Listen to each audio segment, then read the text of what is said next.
there are a couple of stories in the news today that I wanted to touch upon. The first one is so pathetic it borderlines on being comical and concerns Essex County Council right here in England. Because they sent an email to their employees asking them to reach out for help or even counselling if they felt, quote, unsettled or effective, end quote. So what horrors have they endured? Aside from being civil servants where they just sit at home and wait for the government to shovel money through their letterboxes, it transpires some of them have seen flags. Yes, the huge surge in British and in particular English nationalism through Operation Raise the Colours, where flags are being hung by people who've been pushed to the limit, is apparently triggering council workers.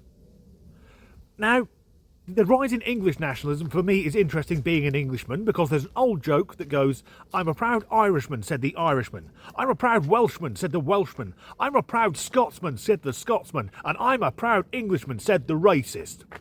For years, the St George's Cross has been labelled by the far left as racist. And us English, we've had enough of it now. And I'm sorry to say this, if someone is triggered by a piece of cloth, they aren't suitable for local government. Not only that, but have the same counselling services been offered to Jewish colleagues who've had almost 2 years of the Palestinian flag flying fucking everywhere? So this is a direct quote from the email. While these symbols may hold different meanings for different people, we recognise that for many, particularly our colleagues of colour, they can evoke feelings of discomfort and be associated with anti-immigration rhetoric. That will have been written by some white upper middle class twonk that went to school, then to college, then to university and straight into local government. Someone who's never done a fucking day's work in their entire life. And yes, it's written to be all inclusive and caring, but the covert racism in that with our colleagues of colour. At best, it's saying, oh, you need protecting. You need people like me, the white saviour, to take care of you because you're basically just children. And at worst, it's saying, colleagues of colour, well, you might feel threatened because you're not really British, are you? Not being that colour, you come over here. If we have a person who, upon seeing a flag representing the country that they live in, if they then need to see a psychotherapist, they shouldn't be working for local government. In fact, I'd go as far to say that local governments should be celebrating that there are patriotic people who want to celebrate the country they live in. I can't think of any other country with any other government where something this bloody stupid would be allowed to go on. Like I said, I'm English, and for years, the far left, and we now have a socialist government who openly hate the UK, have said any form of English pride, oh, it's racist, oh, they're fascists, they're the far right. No, in England, we have to welcome in all cultures, even if they run riot and aren't compatible with our own. But now, if you want to fly the St George's Cross, there's a real chance you could cause a council worker to have a nervous breakdown.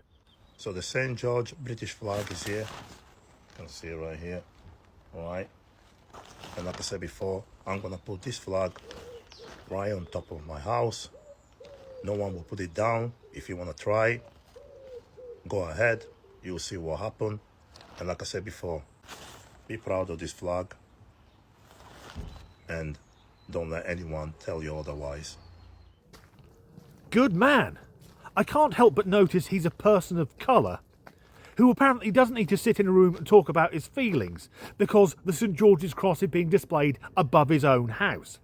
But to demonstrate just how tone deaf Essex County Council are, within Essex County there is Epping Forest and the Epping Bell Hotel, the migrant hotel that's been making headlines around the world after the locals rose up in protest after an illegal migrant allegedly essayed a 14-year-old girl. As we move on to the second story, I should point out that when I make my notes for these videos, I do so on my lunch break at work, which ends at 12:30. The issue being that the verdict on the story we're about to talk about didn't come in until 2:30. So from this point on, I'm fucking winging it. I said that Essex County Council was tone deaf, but they are as nothing to the British government, because recently that council challenged the planning on the Bell Hotel, stating that because there was no change of use, it was no longer technically a hotel, ergo it couldn't be used to house illegal migrants. At which point, after that ruling, that injunction went through, Yvette Cooper, the Home Secretary, instructed the Home Office to challenge the fucking ruling. The Court of Appeal's decision on the Home Secretary's appeal relating to joinder as an intervener to the Council's application.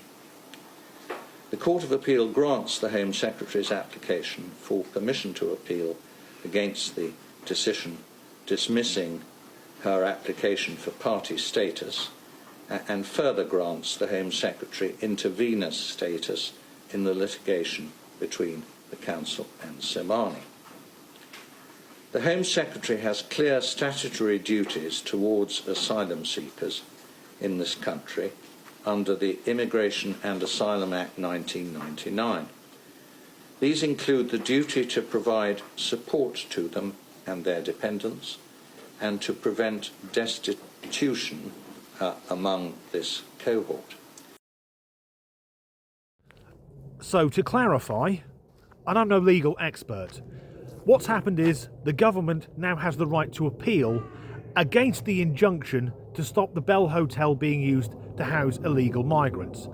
And of course, if that had gone through with the Bell Hotel, it would have led to a domino effect.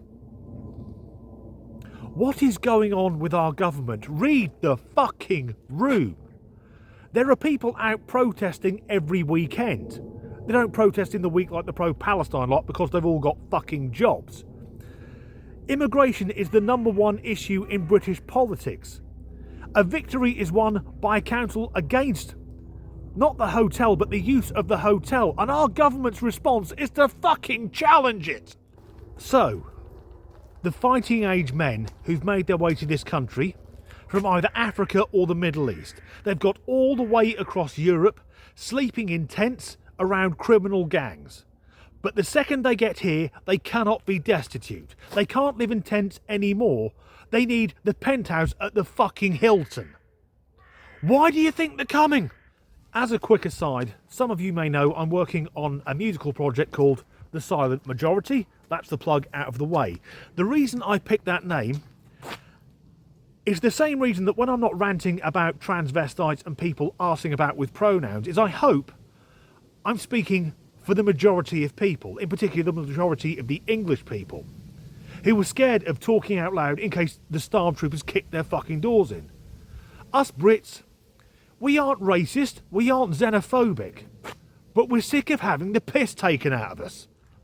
Oh yeah, look at that bloke there, coming out of the migrant hotel. Yeah, he came here on a small boat illegally, and he did unspeakable things to a 13-year-old girl, and it went to court. But his human rights lawyer and the lefty Labour judge, they decided that if he was deported back to his own country, he might get persecuted because he did unspeakable things to a 13-year-old girl, so he can live here for the rest of his life on benefits and tax-free.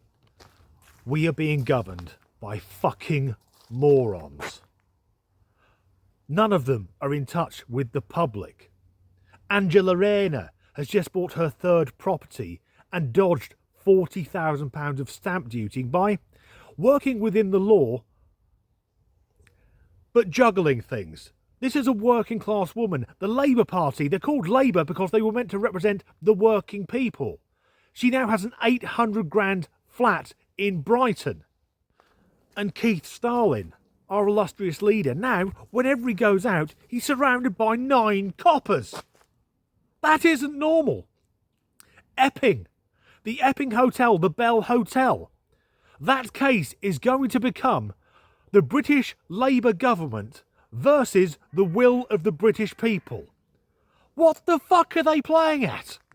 And whilst the civil servants down in Essex are crying about the St George's Cross that was only adopted by England in 13 40, the boats keep coming. More fighting-age young men that we know nothing about are entering the country and being put up in hotels. If you didn't laugh, you'd fucking cry. Anyway, that's the end of this depressing video. If you enjoyed it, get help. However, if you could leave a like, a comment, or share the video, that helps the algorithm. If you would like to help me in making these videos, there are links in the description to buy me a coffee and to my Patreon, and as ever, thanks for watching. On my journey to work, all the mini roundabouts have been flagged, as in it's a white background when someone's painted a red cross on them. Now, I do not endorse vandalism, but well done, lads. And just walking down the high street, there's pride flag, Palestinian flag, pride flag, Palestinian flag, Palestinian flag, Palestinian flag, pride flag. I don't know what that one. Well, fuck it. I don't know what that one means. St George's Cross. Fuck me. There's some racists here. The quick clip of me reacting to the St George's Cross and the Union flag. They're up in the spare room, the Wednesday room, because in the very near future I'm going to be doing some interviews with Americans and also an Indian woman. Be blunt here. If on your commute to work you see a piece of fabric hanging from a lamppost, the flag of the country you currently live in, should you really be stressing out to the point that I forgot my fucking line? I talk about the council being tone deaf. Well, first one this week.